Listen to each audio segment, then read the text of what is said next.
Minha sogra zombu do meu vestido preto de funeral, barato, na frente de todos, me chamando de sem classe. Ela não fazia idea de que o vestido custava $80,000. Eu era a fundadora de marca para a qual ela trabalhava e sua carta de demissão já estava assinada. I stood at my own funeral and watched my daughter-in-law walk in wearing a bright red cocktail dress with gold heels, laughing on her phone, and I knew right then that faking my death had been the smartest decision of my life. My name is Margaret Chen. I'm 62 years old, and for the past 3 days, everyone in San Francisco has believed I'm dead, cremated, and ready to have my ashes scattered across the bay I've called home for 4 decades. But here I am, very much alive, standing in the back corner of Grace Cathedral wearing a black wig, oversized sunglasses, and a grief-appropriate dress I bought specifically for this occasion, watching the woman who married my son treat my memorial service like a social event.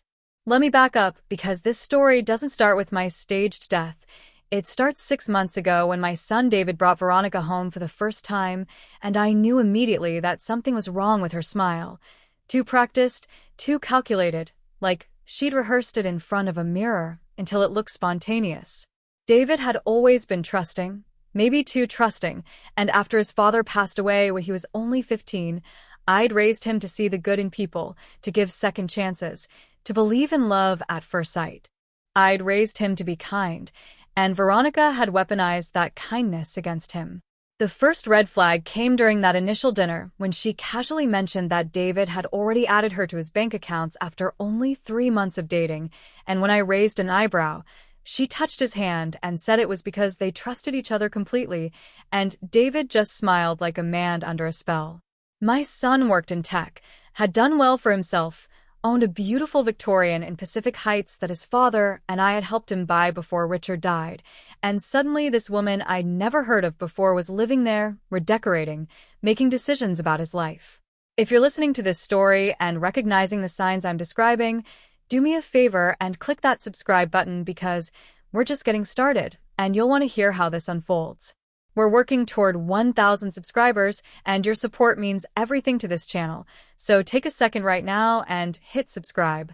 Over the following months, I watched Veronica isolate David from his friends, from his colleagues, from me, always with a reasonable excuse, always making it seem like it was for his own good. His college roommate, who'd been his best man at his first wedding, suddenly became a bad influence. His sister, my daughter Linda, who lives in Seattle, was apparently too judgmental and negative. And me, well, I was overbearing, controlling, unable to let go, and let David live his own life. By month 4, David was seeing me once a month instead of our weekly dinners, and even those meetings happened only when Veronica was busy with her mysterious job that seemed to involve a lot of business trips, but no actual business anyone could identify. I'm not a fool, and I'm not some jealous mother who can't stand to see her son with another woman. I loved David's first wife, Jennifer, supported them through their divorce when they realized they'd married too young, stayed close with her even after they split because she'd become like a daughter to me. This wasn't about me clinging to my son. This was about me watching a predator circle someone I loved, and I'd seen enough true crime documentaries, heard enough stories from my friends, read enough news articles to know exactly what Veronica was doing. So I hired a private investigator, a woman named Sarah Kim, who came highly recommended by my lawyer friend Patricia, and what Sarah uncovered made my blood run cold. Veronica wasn't even her real name. She was born Vanessa Rodriguez in Phoenix, Arizona, and she'd been married 3 times before, each marriage lasting less than 2 years, each ending with a substantial settlement or inheritance. Her second husband had died in what was ruled an accidental fall down the stairs of their home in Scottsdale, and his family had contested the will, claiming Veronica had manipulated him into changing it just weeks before his death, but they couldn't prove anything concrete enough to hold up in court. The investigation revealed credit card fraud, identity theft charges that had been dropped due to lack of evidence, and a pattern of behavior that made my hands shake when I read the report. Veronica was a professional. She knew exactly how to stay just on the right side of legal trouble, how to manipulate situations so she always looked like the victim, how to extract maximum money and resources before disappearing to start over somewhere new with someone new. I showed David everything, printed out every page, highlighted every concerning detail, and sat him down in my kitchen on a Tuesday afternoon in late March with a bay fog rolling in outside and my heart breaking in my chest.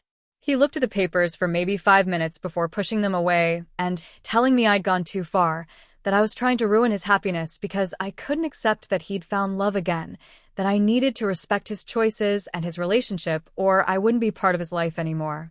Your support keeps this channel going, and if you're invested in finding out what happens next, hit that subscribe button now. We're so close to reaching 1,000 subscribers, and clicking subscribe takes just 1 second of your time, but means the world to me.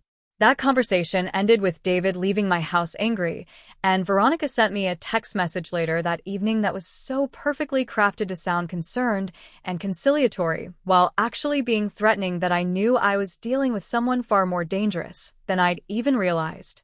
The text said she hoped we could work past this misunderstanding, that she loved David and only wanted what was best for him, and that she hoped I wouldn't do anything that might damage my relationship with my son permanently, because family is so important, and once you lose someone's trust, it's almost impossible to get it back. I didn't hear from David for 3 weeks after that, and when he finally called, it was to tell me he and Veronica were getting married in a small ceremony at City Hall the following month, and I was invited if I promised to be supportive and kind and welcoming to Veronica. I promised because what else could I do? I'd already shown him the truth and he'd chosen not to believe it, and I understood then that I needed a different strategy.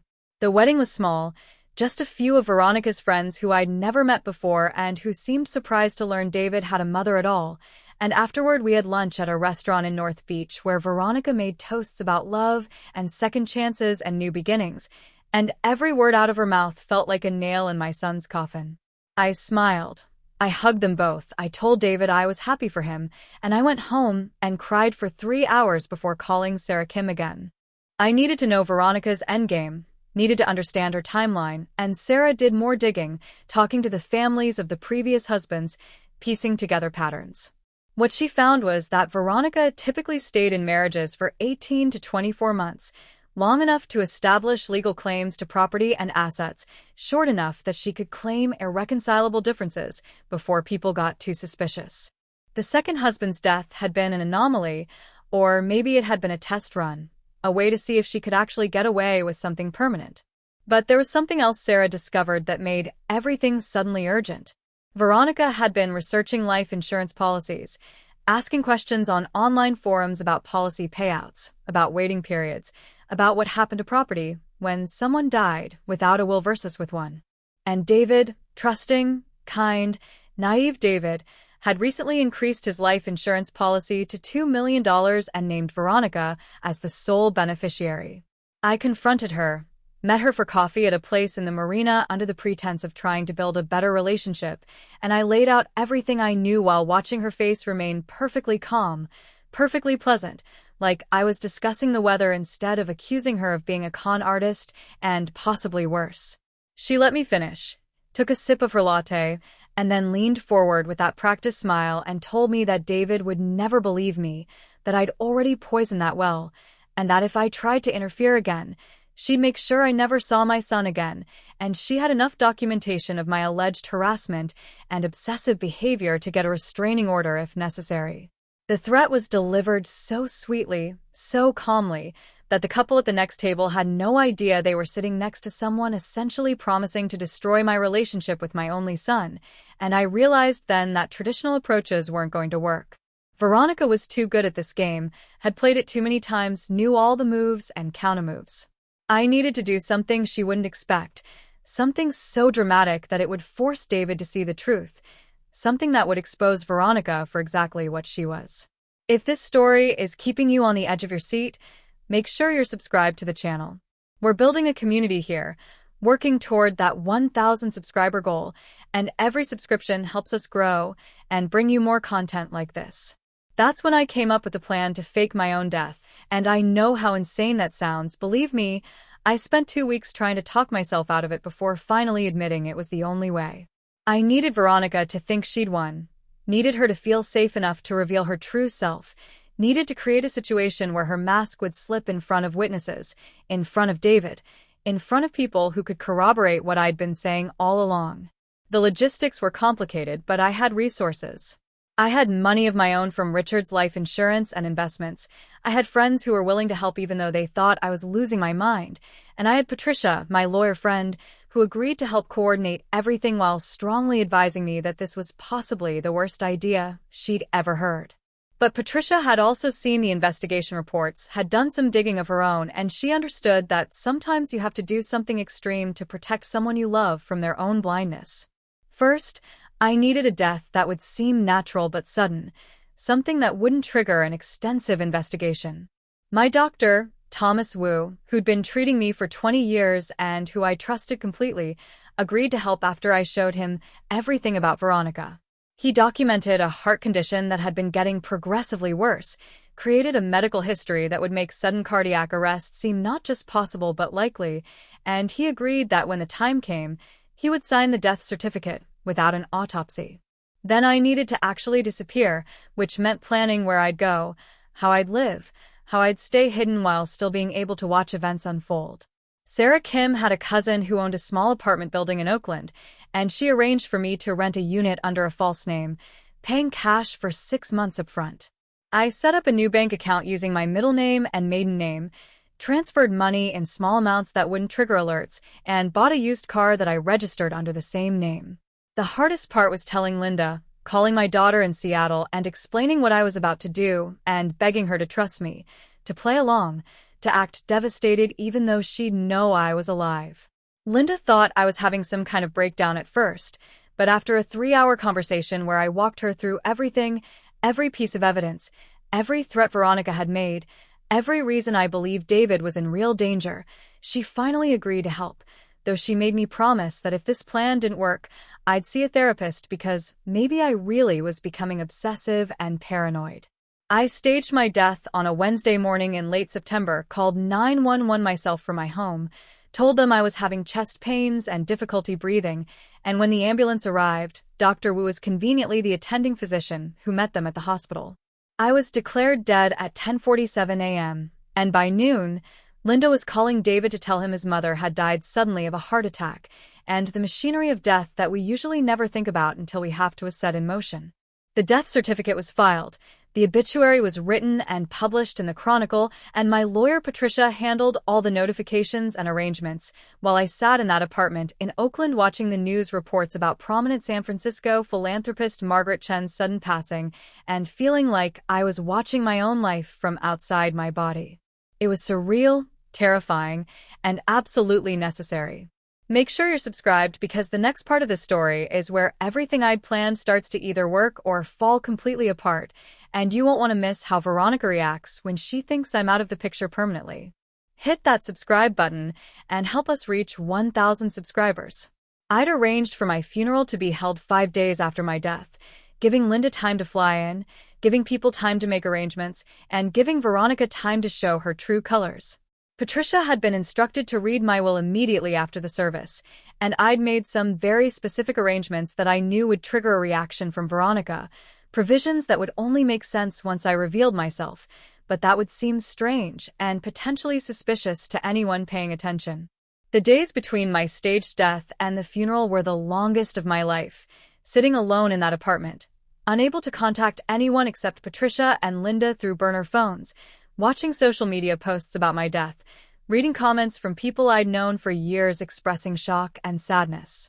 David posted a simple message saying he was heartbroken and would miss his mother, and Veronica commented underneath with crying emojis and a message about how Margaret had been such a strong woman and how she'd wished they'd had more time to get to know each other. Linda told me later that Veronica had barely waited until they left the hospital before asking about the will, about what I'd owned, about whether David stood to inherit the Pacific Heights house I'd been living in since Richard died. She played concerned and grieving in public, but in private, she was already calculating, already planning, already counting money that she assumed would soon be hers through David. The day of the funeral arrived cold and gray, typical San Francisco October weather with fog rolling in from the bay and a dampness in the air that seeped into your bones. I put on my disguise, the black wig that changed my appearance completely, the oversized sunglasses that hid half my face, the mask that everyone was used to seeing people wear, and the conservative black dress that made me look like any other mourner.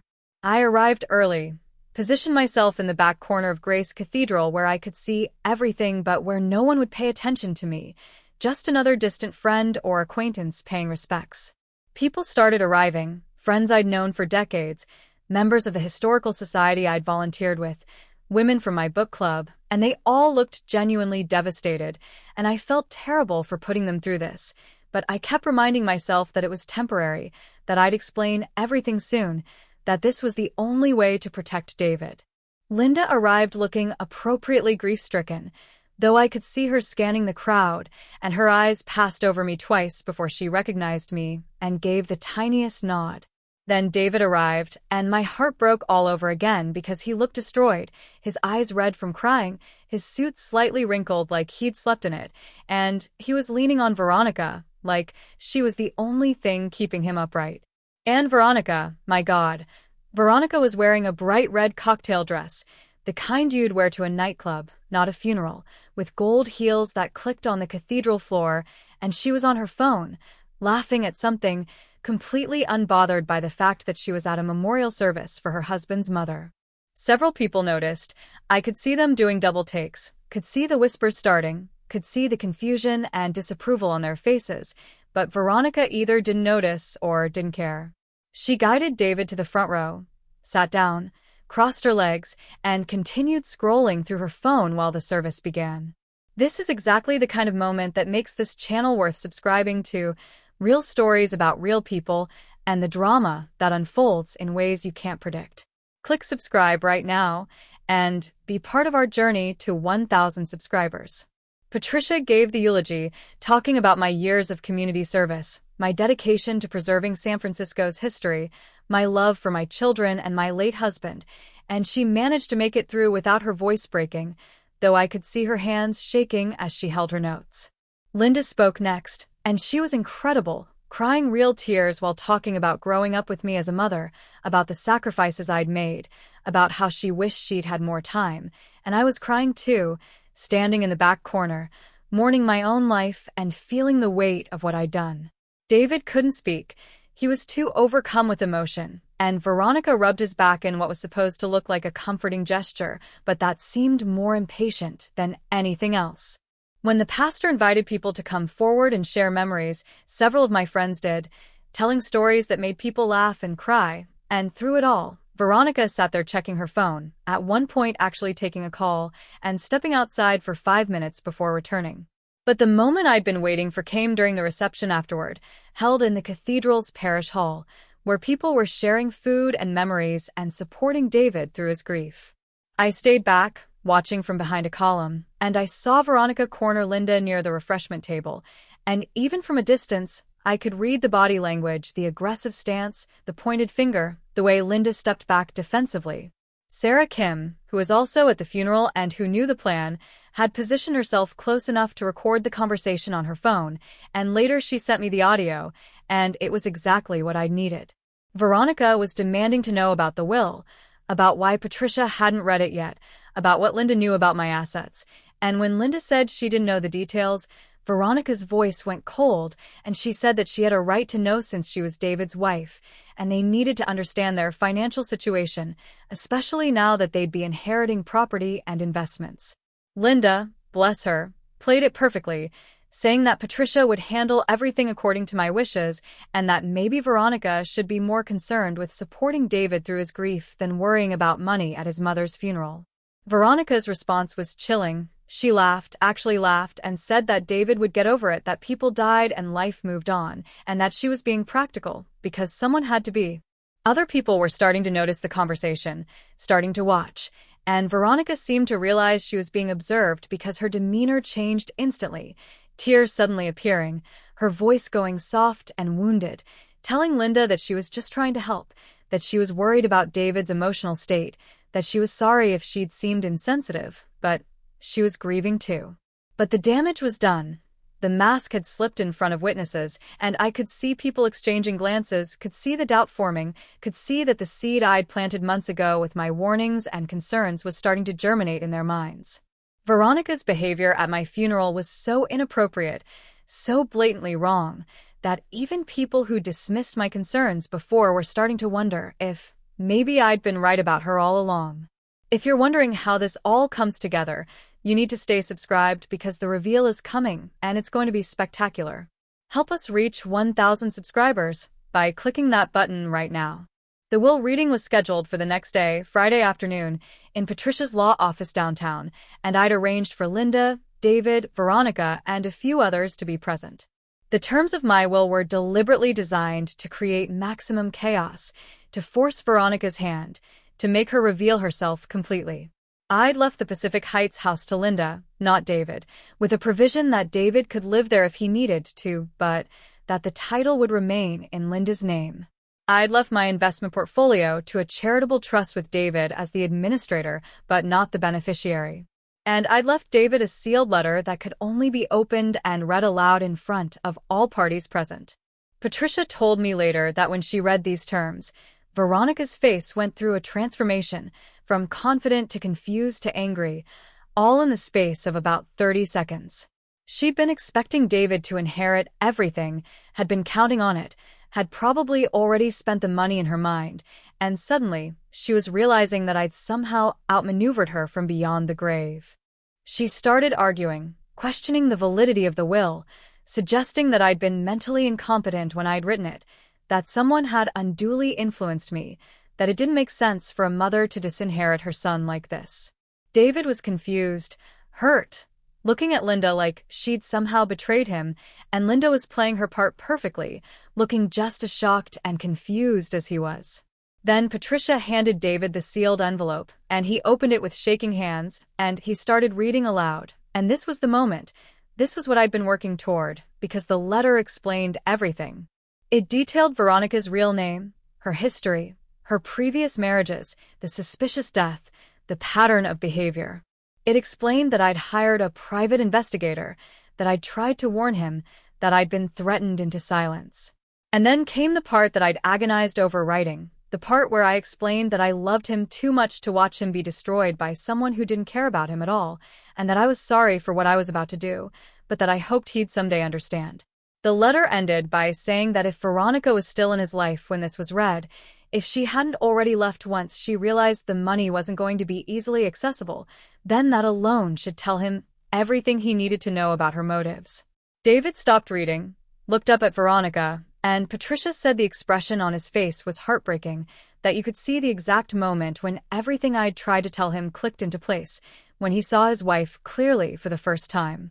And Veronica, instead of trying to deny anything, instead of trying to defend herself, simply picked up her purse, looked directly at Linda, and said that this was a waste of her time, and that David could call her when he was ready to contest this ridiculous will and get what was rightfully theirs.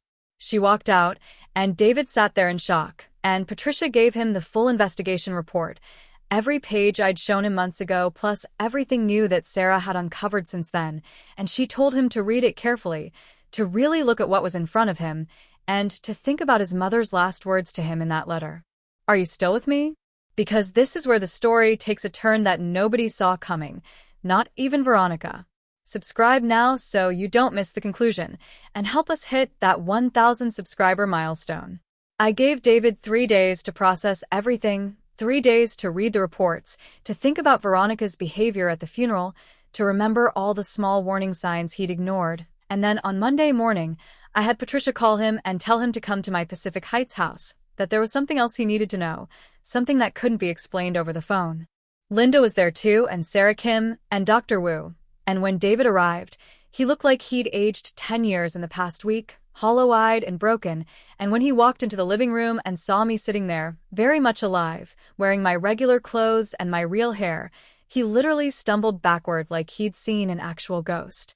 The explanation took 2 hours, walking him through everything, why I'd done it, how I'd done it, what I'd been trying to prove, and I watched him cycle through emotions, shock, anger, confusion, relief, and finally a kind of exhausted understanding. He was furious with me for deceiving him, for putting him through the trauma of thinking I was dead, but he was also starting to grasp why I'd felt I had no other choice, why traditional methods of warning him hadn't worked.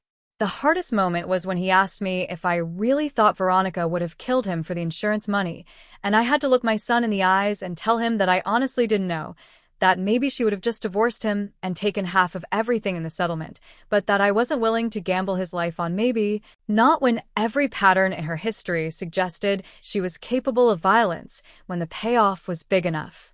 We talked about next steps, and David agreed to file for an annulment based on fraud, with Patricia representing him, and to get a restraining order based on the threats Veronica had made to me and the evidence of her criminal history.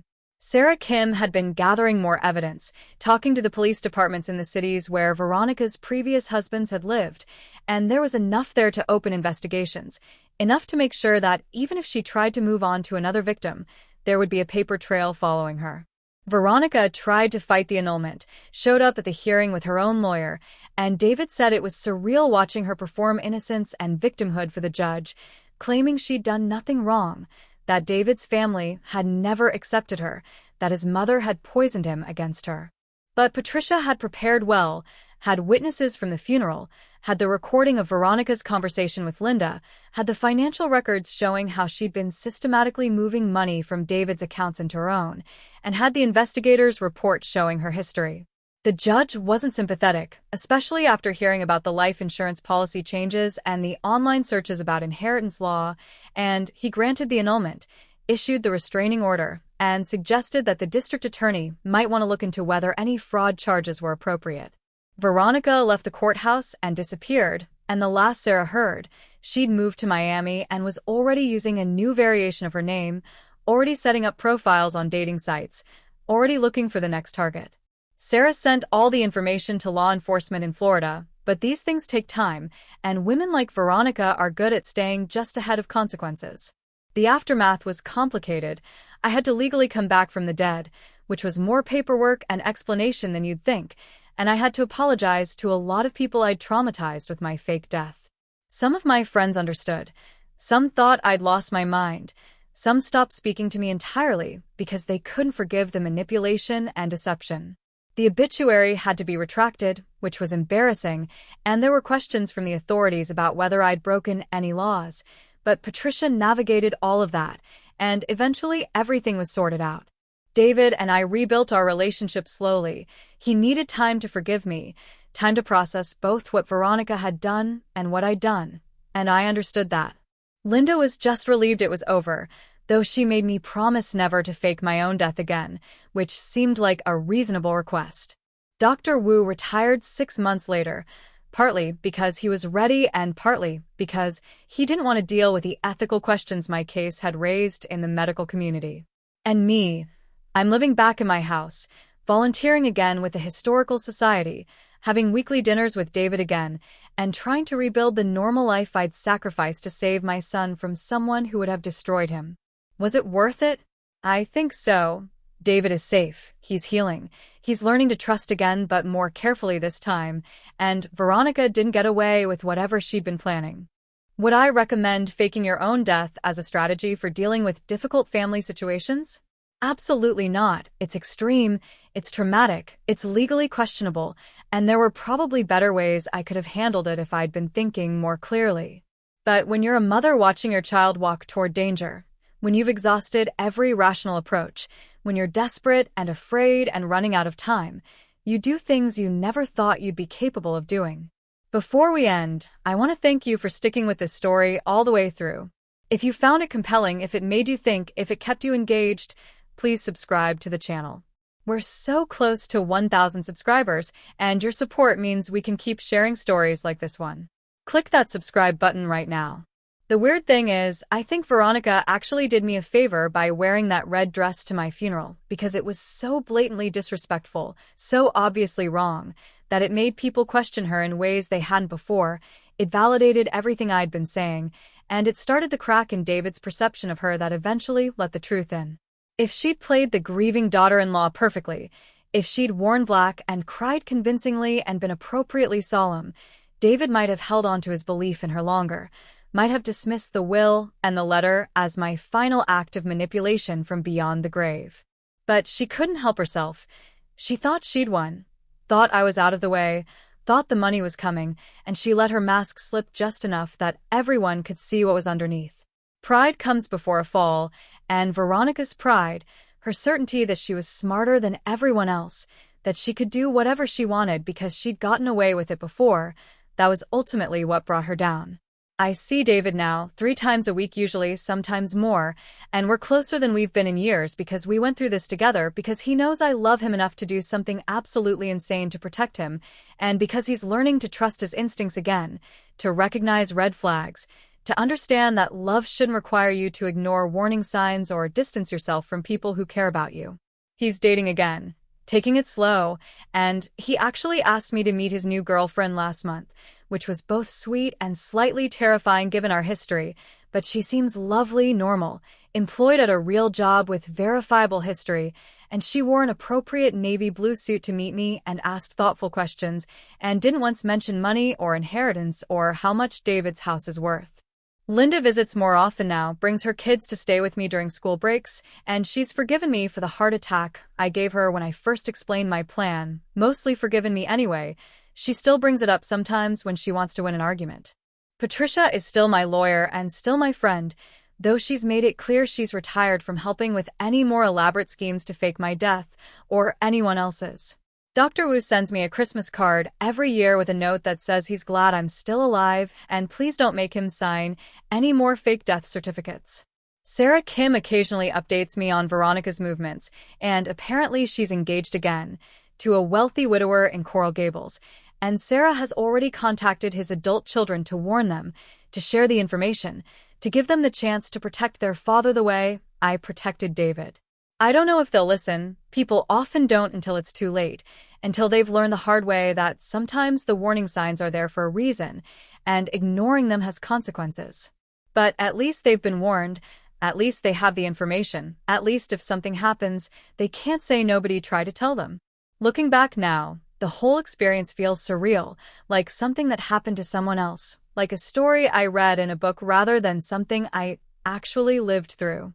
There are moments when I still can't believe I actually did it, actually convinced people I was dead, actually attended my own funeral in disguise, actually pulled off something so elaborate and risky and potentially disastrous. But then I think about where David would be right now if I hadn't. Think about the life insurance policy and Veronica's history and the suspicious death of husband number 2, and I know I'd do it all again in a heartbeat. The guilt, the lies, the trauma, all of it. Because that's what love is sometimes. Not the pretty Hallmark card version, but the messy, desperate, it'll burn the world down to keep you safe version. People ask me sometimes if I regret it, if I wish I'd found another way, and honestly, I don't know. Maybe there was another path that would have worked. Maybe I could have been more patient. Maybe David would have seen the truth eventually, without my intervention. But maybe he wouldn't have. Maybe he'd be dead right now, or divorced and bankrupted, or isolated and controlled, and I'm not willing to trade the certainty that he's safe for the possibility that it might have worked out differently. One last thing before I wrap this up: if you or someone you love is in a relationship that doesn't feel right, if there are red flags you're ignoring, if friends and family are expressing concerns that you're dismissing, please take a step back and really look at the situation objectively. You don't have to fake your own death to protect yourself or someone you care about, but you do have to be willing to see the truth even when it's uncomfortable. Even when it means admitting you made a mistake, even when it disrupts the life you thought you were building. And if you've made it this far in the story, you're exactly the kind of engaged listener this channel needs. Please subscribe, help us reach that 1,000 subscriber goal, and be part of this community that appreciates real stories about real people navigating complicated situations. Your subscription takes 1 second but supports everything we do here. The red dress at my funeral will always be the detail I remember most clearly, the moment when Veronica's true nature was on display for everyone to see, when the mask slipped and the calculation underneath was visible, and sometimes I wonder if on some level she wanted to be caught, if she was tired of performing, if there was some part of her that was relieved when it all fell apart. But probably not. Probably she was just arrogant, just confident enough in her own abilities that she didn't think the details mattered anymore. Didn't think anyone would dare question the grieving widow. She was wrong, and I was right, and David is safe, and that's what matters in the end. My reputation took a hit, my friendships were damaged, my relationship with my son had to be rebuilt from scratch, But none of that compares to the alternative. None of that is too high a price for knowing that the person I love most in the world is alive and well and free from someone who would have destroyed him. So here I am, Margaret Chen, back from the dead, living my life, telling my story, and hoping that maybe someone listening will recognize themselves in David's situation, will hear the warning signs, will take action before it's too late, will understand that sometimes love means doing hard things, uncomfortable things, extreme things, because the alternative is unthinkable. Thank you for listening. Thank you for being part of this journey. And remember to subscribe if you haven't already. We're building something special here, and your support makes it possible. Click that button, join the community, and I'll see you in the next story. I attended my own funeral and watched her celebrate my death in red while I plotted her destruction from the shadows. Turns out dying was the easiest part of taking down a Black Widow. The weeks following my dramatic resurrection were stranger than anything I could have imagined, and there were complications I hadn't anticipated when I'd planned this entire elaborate scheme. For instance, the Social Security Administration doesn't have a simple form for undoing a death certificate. My credit cards had all been canceled. My driver's license was invalidated, and technically, according to multiple government databases, I didn't exist anymore. Patricia spent hours on the phone with various agencies, explaining the situation in the most diplomatic terms possible, avoiding words like fraud and deception, instead framing it as a medical error combined with an unusual family situation that had gotten out of hand. The story made local news, of course it did. You can't fake your own death in San Francisco and expect it to stay quiet, especially when you're someone who'd been active in the community for decades. A reporter from the Chronicle called wanting an interview, and Patricia advised strongly against it. But I decided that maybe getting ahead of the narrative was better than letting speculation run wild. So I sat down with a young journalist named Marcus Chen, no relation despite the shared last name, and I told him a carefully edited version of events that focused on a mother's desperation to protect her son from a dangerous con artist, and left out some of the more legally questionable details.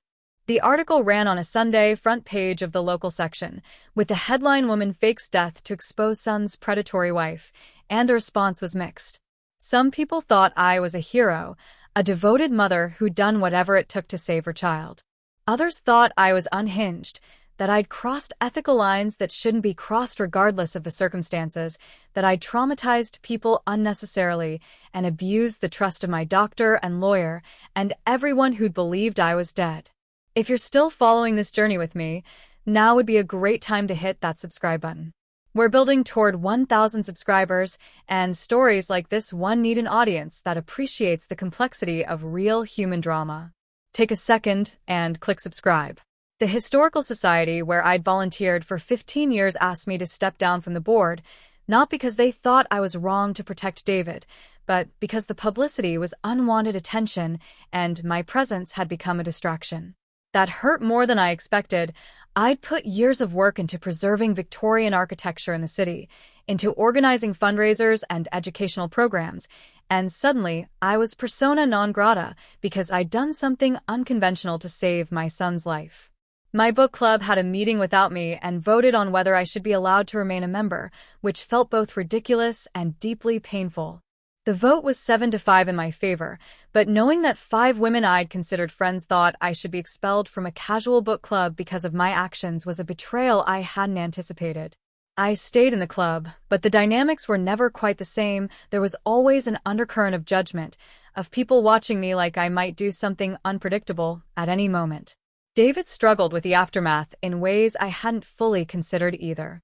He had to tell people at work what had happened, had to explain to colleagues why he'd been grieving his mother who is now suddenly alive, had to deal with questions about his judgment, about how he'd fallen for Veronica's act so completely, about whether he was stable enough to handle his responsibilities at the tech company where he worked. His boss was understanding, but David told me later that he could feel the shift in how people treated him, the careful way they spoke around him, like he was fragile or damaged. The annulment went through, but Veronica contested the division of assets, claiming she was entitled to compensation for emotional distress, for the time she'd invested in the relationship, for being publicly humiliated by my accusations.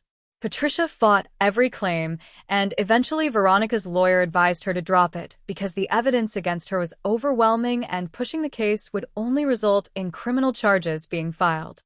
She walked away with nothing, which was exactly what she deserved, but it took 6 months of legal wrangling and cost David tens of thousands in attorney fees. Sarah Kim continued investigating Veronica, now that everything was public, and what she uncovered in those months after the annulment was even more disturbing than what we'd known before. The second husband, the one who died falling down the stairs, his sister contacted Sarah after reading about the case and said she'd always believed Veronica had pushed him, that her brother had told her weeks before his death that he was planning to divorce Veronica, that he'd discovered she was stealing from his business, that he was going to press charges.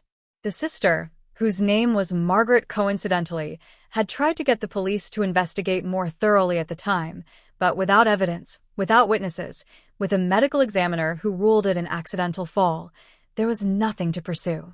But now, with a pattern established, with multiple victims coming forward, the authorities in Arizona reopened the case, and while they ultimately couldn't prove murder, they did find enough evidence of financial fraud to issue a warrant for Veronica's arrest. She was picked up in Miami, and there was a certain satisfaction in seeing her mugshot on the news, seeing her dressed in an orange jumpsuit instead of designer clothes, seeing her without the carefully applied makeup and the practiced smile. She posted bail quickly, which meant she had money stashed somewhere that we hadn't found, and her trial was set for the following year, giving her plenty of time to run, which is exactly what she did. Veronica disappeared again, violated her bail conditions, and became a fugitive, and Sarah told me that women like her usually have multiple identities prepared, multiple escape routes planned, that they're always ready to vanish when things get too hot. The FBI got involved because she'd crossed state lines, because there was evidence she'd been using false identities for interstate fraud, and suddenly my little family drama had become a federal case. Your support means everything to this channel, so if you haven't subscribed yet, please do it now. We're working toward 1,000 subscribers, and every single one matters. Click that subscribe button and be part of our community. David started therapy, which was probably something he should have done years ago, and his therapist helped him understand how Veronica had manipulated him, the tactics she'd used, the psychological techniques that con artists employ to make their victims feel special and loved while systematically isolating them and extracting resources.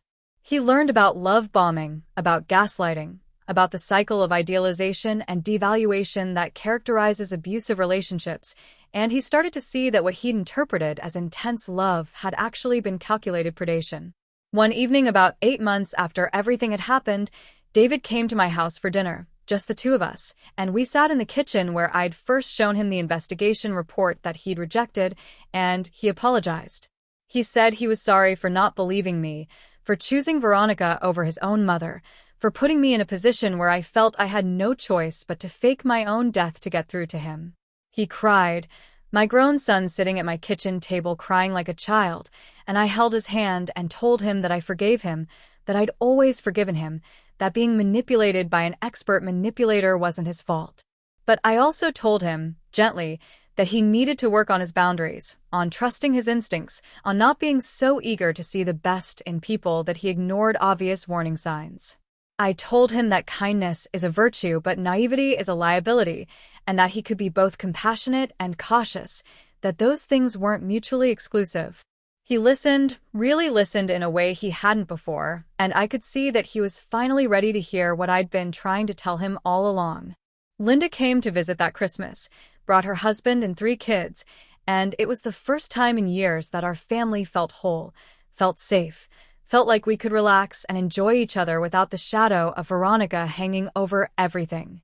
The kids were fascinated by the story, in the way that children are drawn to dramatic tales, and they kept asking me questions about what it felt like to attend my own funeral, whether I'd been scared, whether I'd worn a good disguise. I tried to explain to them that it wasn't an adventure, that it had been terrifying and sad and necessary, but I don't think they fully understood. To them, Grandma was a character in an exciting story, not a real person who'd been desperate enough to do something extreme. Maybe that's okay, Maybe when they're older they'll understand the weight of it, but for now I was just happy to have them there, to hear their laughter in my house, to watch them open presents and argue over board games and be normal in a way that had felt impossible for so long. Patricia threw me a welcome back from the dead party in February, which was her idea of humor, and she invited everyone who'd been at my funeral, which made for an awkward but cathartic gathering. Some people found it funny. Some people were still uncomfortable with the whole situation, but it gave me a chance to apologize in person to everyone I deceived, to explain my reasoning, to try to mend relationships that had been damaged by my choices. Dr. Wu came to the party, and he pulled me aside at one point and told me that while he didn't regret helping me, he'd never do anything like that again, that the ethical implications had kept him awake at night, that he'd questioned his entire career and his judgment in ways he hadn't since medical school. I thanked him for taking that risk for me, for David, and I meant it. Even though I could see the cost it had taken on him, the way it had shaken his certainty about right and wrong.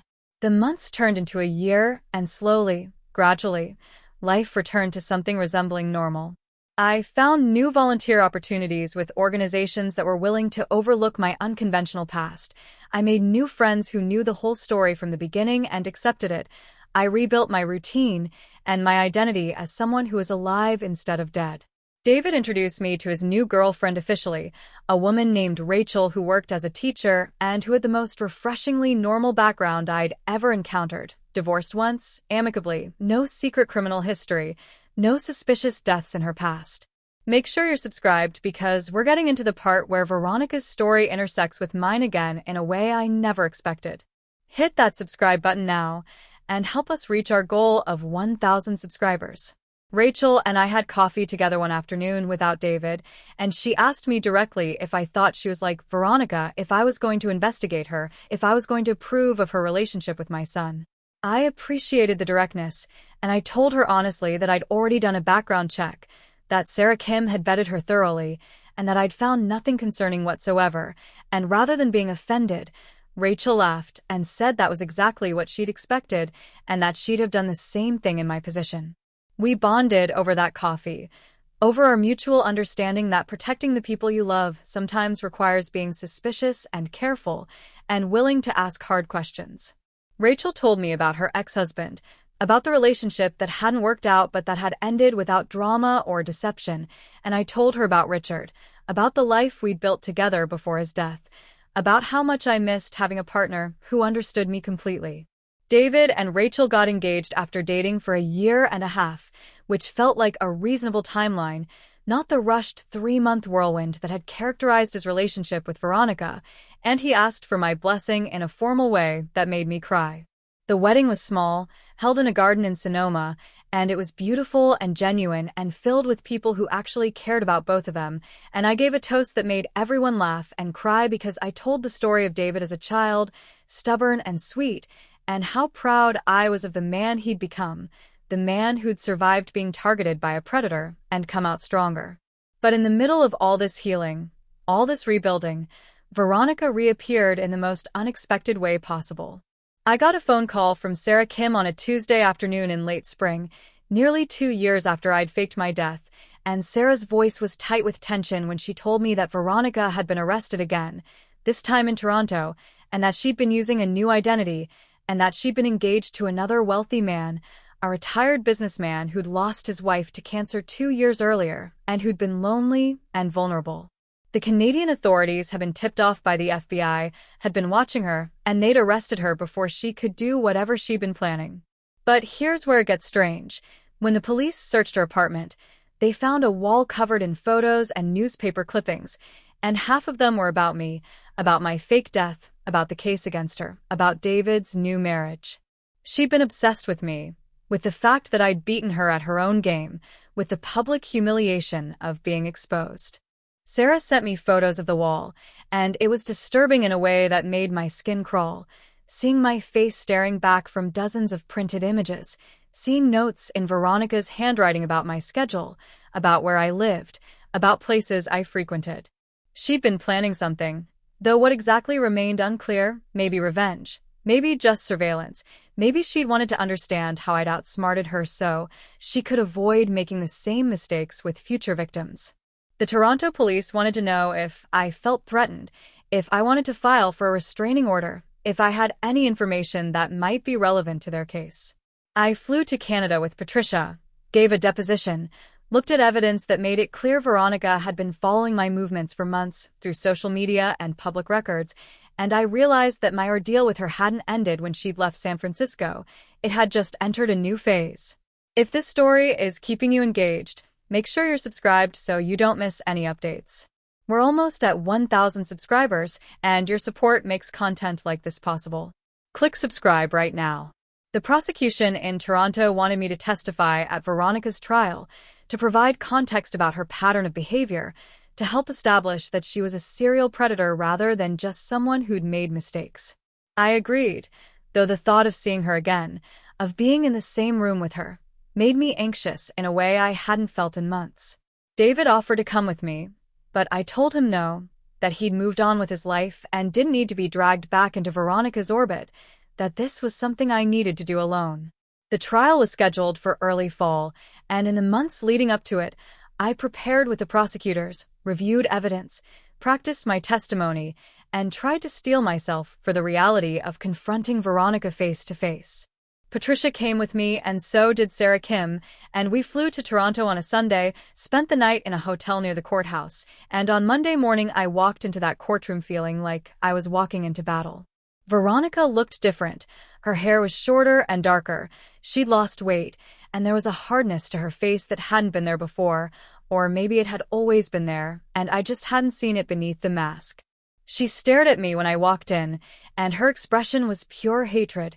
No attempt to hide it, no performance for the jury, just raw anger that I'd ruined her plans, exposed her secrets, made it impossible for her to operate the way she'd been operating for years. I testified for 3 hours, walked through the timeline of her relationship with David, explained the investigation, described her behavior at my funeral, detailed the threats she'd made, and the pattern of financial manipulation. Veronica's defense attorney tried to make me look obsessed, tried to suggest that I'd been an overbearing mother who couldn't accept her son's choices, tried to paint my fake death as evidence of mental instability rather than desperate protection. But the prosecutor was good. He'd prepared me well, and I stayed calm, answered every question directly, never let myself get defensive or emotional.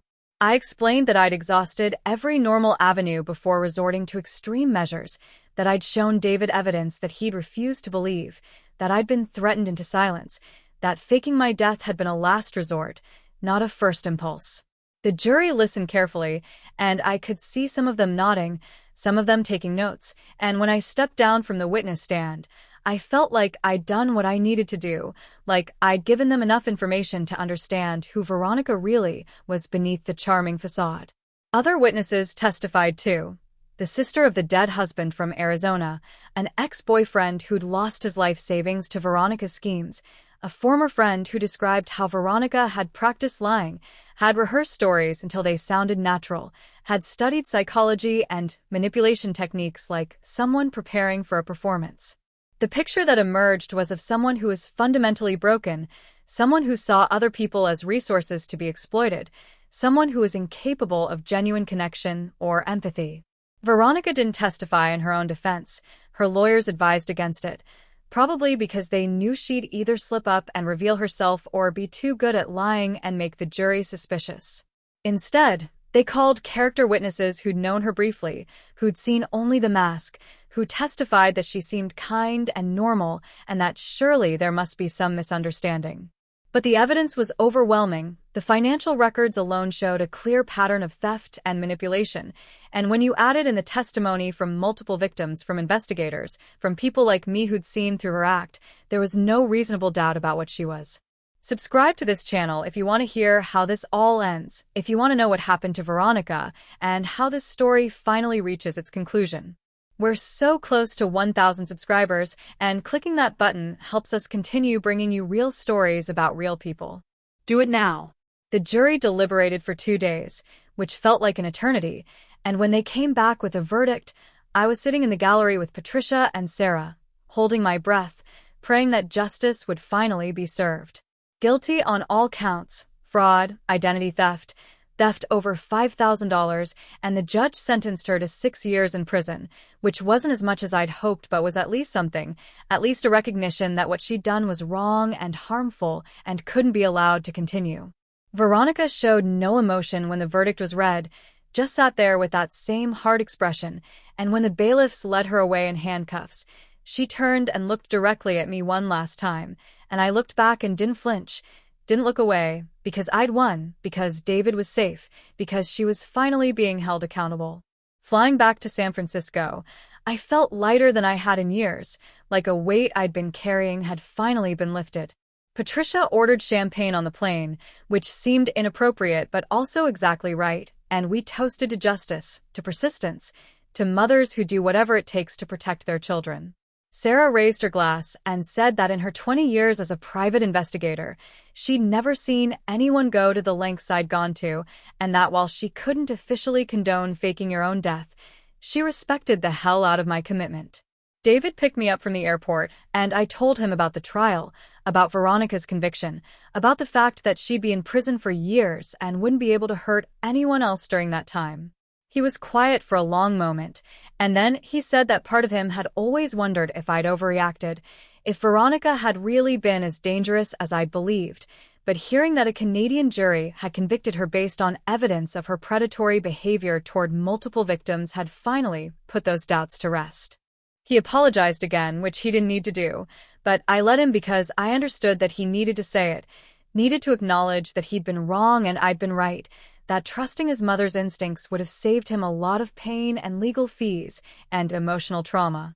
I told him that I forgave him, that I'd forgiven him long ago, and that what mattered now is that we were both safe, both healing, both moving forward. Life continued, as it always does, and gradually the story of my fake death and Veronica's crimes faded from public consciousness, became just another strange tale that people in San Francisco told at parties. Remember that woman who faked her own death to expose her son's con artist wife. Wild story. I preferred it that way, preferred being boring old Margaret Chin again instead of the woman from the headlines, preferred having dinner with friends and talking about books and politics and the weather instead of constantly explaining and justifying my choices. Rachel and David bought a house in No Valley, a charming Edwardian that needed work but had good bones, and I helped them renovate it, spending weekends stripping wallpaper and painting trim and arguing about tile choices in a way that felt beautifully normal. Rachel got pregnant, which meant I was going to be a grandmother again, and suddenly the future felt bright and full of possibility instead of overshadowed by threat and danger. Linda called me one night, late, and told me that she'd been thinking about everything that had happened, about my decision to fake my death, and that she finally understood it in a way she hadn't before. She'd been doing research on coercive control, on how abusers isolate their victims, and she'd realized that Veronica had been following a textbook pattern, and that by the time I'd staged my death, David had already been so thoroughly manipulated that no conventional intervention would have worked. She said she was proud of me, which made me cry because Linda rarely expressed emotions that directly, and she said that if she was ever in a situation where someone she loved was in danger, she hoped she'd have the courage to do something as bold and unconventional as what I'd done.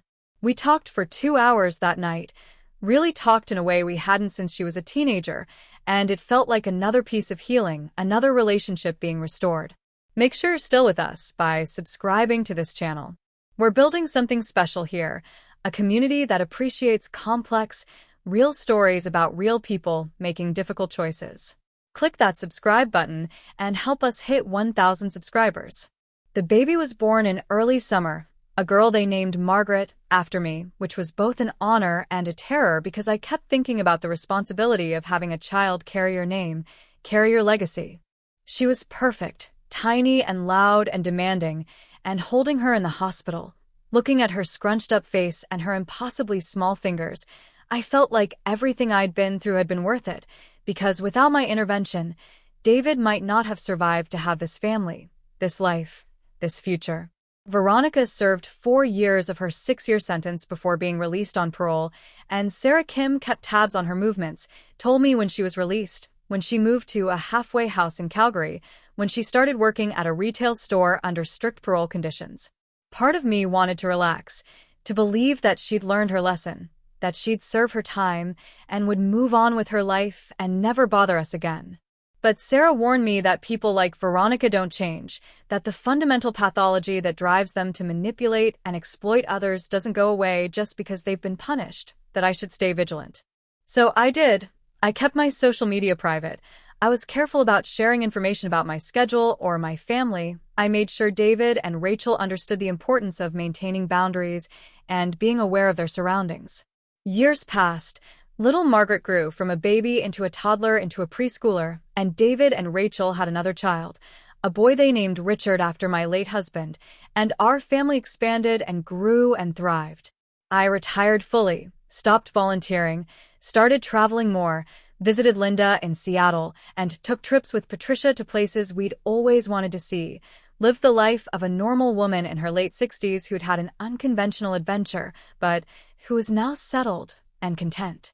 And then, 5 years after Veronica's release from prison, I got a letter forwarded through Patricia's law office, and the return address was from Veronica, now living in Vancouver under her real name, Vanessa Rodriguez. My hands shook as I opened it, and Patricia sat with me while I read it, ready to intervene if the contents were threatening or disturbing. But the letter wasn't what I expected. It was an apology, sort of a rambling 5-page explanation of her childhood, her trauma, her mental health struggles, her realization in prison that she'd been hurting people and destroying lives and that she wanted to make amends. She wrote that she'd been in therapy, that she'd been diagnosed with antisocial personality disorder, that she was working on taking responsibility for her actions. She wrote specifically about David, about how she'd targeted him because he was kind and trusting, about how she'd planned to stay married to him for exactly 2 years before filing for divorce and taking half of everything, about how the life insurance policy had been a backup plan, an option she'd been considering but hadn't definitively decided on. She wrote that my fake death had actually saved her from herself, had forced her to confront her behavior before she'd done something truly unforgivable, before she'd crossed a line that couldn't be uncrossed. The letter ended with a request to meet, to talk, to allow her to apologize in person, and she included a phone number and an email address and promised that she understood if I never wanted to see or hear from her again. I read the letter 3 times, showed it to David, discussed it with Patricia and Sarah, and tried to decide whether Veronica was being genuine or whether this was just another manipulation, another scheme, another attempt to insert herself back into our lives. Before I finish the story, make sure you're subscribed to this channel.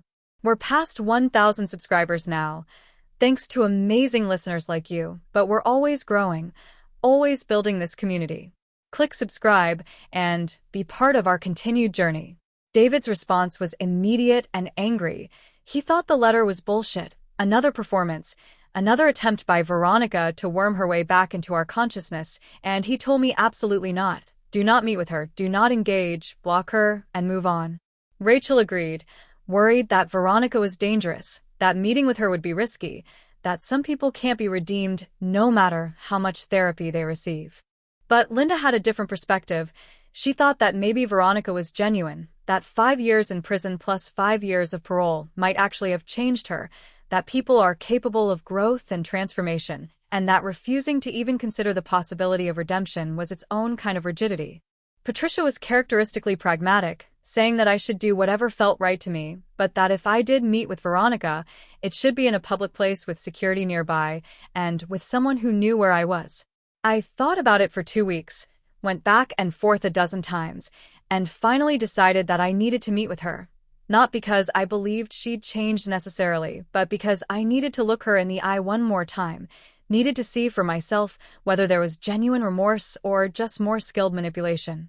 I arranged to meet her at a coffee shop in downtown Vancouver, told Sarah Kim where I'd be and when, had Patricia on speed dial, and flew up on a gray October afternoon that felt appropriate for the occasion. Veronica was already there when I arrived, sitting at a corner table, looking older than I remembered, worn down by prison and time and consequences, and when she saw me walk in, she stood up like she was going to hug me, then seemed to think better of it and just gestured to the chair across from her. We sat in awkward silence for a moment, and then she said, "Thank you for coming. I didn't think you would," and her voice was different, less polished, less performed. We talked for an hour, and I listened while she explained her history, her childhood with an abusive mother and absent father, her learning early that manipulation was survival, her first marriage at 19 to escape her home, and her realization that she could use men for financial security. She talked about each subsequent marriage, each escalation, how it had become almost addictive, the thrill of the con, the power of making someone believe they were loved while systematically taking everything from them.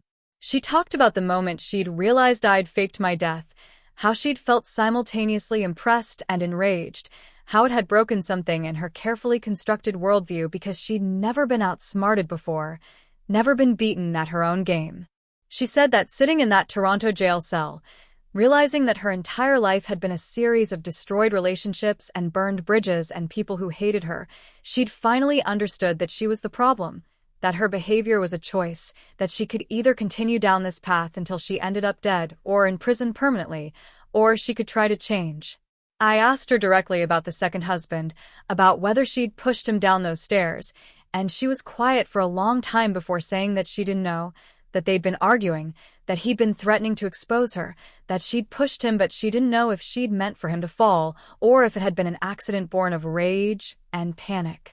She said she'd convinced herself it was an accident, had lived with that story for years, but in therapy she'd come to understand that the distinction didn't really matter, that she'd created the situation that led to his death, and she was responsible regardless of intent.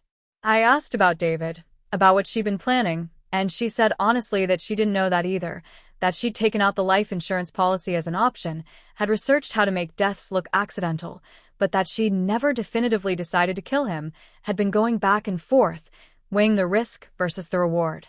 She said my intervention had come at exactly the right moment, before she'd committed to anything irreversible, and that if I'd waited even a few more months, things might have ended very differently. We finished our coffee, and she asked if I could ever forgive her, and I told her honestly that I didn't know, that forgiveness was complicated, that I understood her background didn't excuse her choices, but that I could acknowledge she was trying to be better now. I told her to stay away from my family, to stay in therapy, to build a life that didn't involve exploiting other people's trust, and I told her that I hoped she succeeded, but that I never wanted to see or hear from her again. She nodded, said she understood, and that she was grateful I'd given her this one conversation, this one chance to apologize face to face. We parted ways outside the coffee shop, and I watched her walk away down the street, just another woman in a gray coat on a gray day, and I felt strange mixture of relief and sadness, relief that this chapter was finally, truly closed, and sadness for what she could have been if she'd made different choices, if she'd used her intelligence and charisma for something constructive instead of destructive. Flying home, I thought about redemption, about whether people who've done terrible things can ever truly change, about whether my willingness to meet with Veronica had been wisdom or weakness. I still don't know the answer, but I know that David is safe, that my grandchildren are growing up in a stable home, that our family survived something that could have destroyed us, and that I did what I needed to do, however unconventional, however extreme, to protect the people I love most in the world. She apologized in a coffee shop years later, but I'll never forget standing at my own funeral watching her count my son's money while wearing that red dress. Some lessons are only learned in handcuffs.